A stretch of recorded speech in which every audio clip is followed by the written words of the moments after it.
folks! Japan Week is in full force, and today we have an insight into Japanese entertainment culture, particularly the geisha. According to Merriam-Webster, a geisha is a Japanese girl or woman who is trained to provide entertaining and light-hearted company, especially for a man or a group of men. Today, we welcome Nida Sayuri, renowned geisha at the time of World War II, currently residing in New York City. Please give her a round of applause. Nida Sayuri!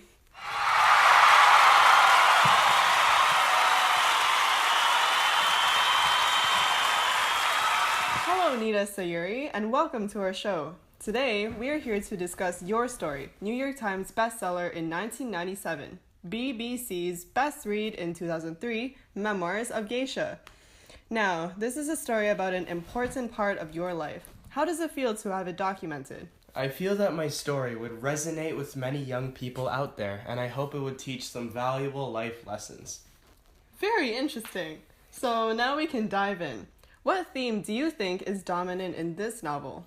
Success is a prevalent theme in Memoirs of a Geisha. Not only that, I believe that the characters in the story and, my life, motivated and helped me succeed as a geisha, and this is what I want to discuss, the characters in my life.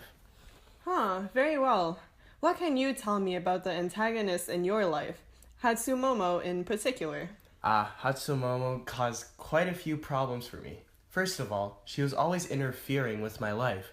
I was entertaining at a sumo wrestling match, for example, when I saw Hatsumomo in the crowd.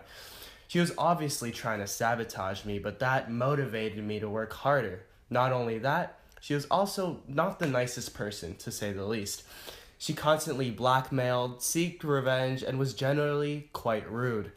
Her actions actually taught me how not to act, which helped me be a better person in general. So I thank you, Hatsumomo. You motivated me extra hard to be successful, and in a way, you made me a better person. Indeed. Well, I know that men are quite important to geishas. What can you tell me about them? Oh, yes. The success of a geisha depends on the amount of money she brings in. The men had all the money back in those times, like around World War II.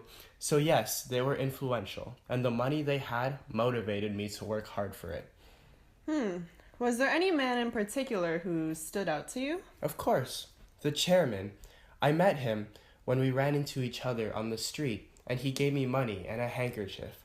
I became obsessed with him, and would sniff that handkerchief once in a while to remind me of him and the happiness he gave me.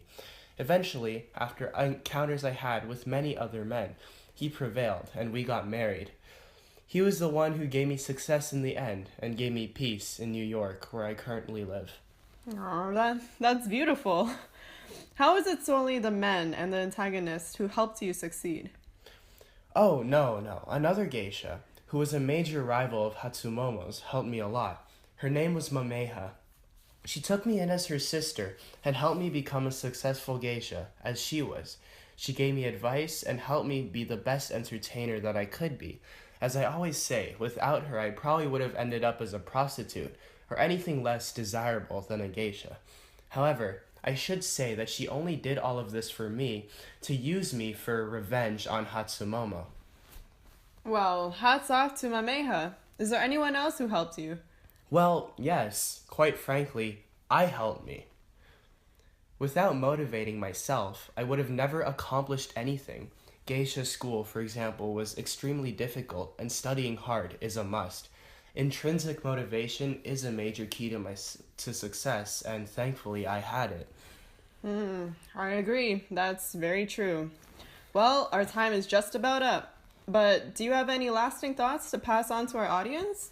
Of course. Make sure you persevere towards your goals, while avoiding revenge or spiteful acts. Revenge is fatal, and forgiveness is always a better option. In this case, Hatsumomo and Mameha used me as their pawn in a game of revenge, but sometimes a pawn can become a queen.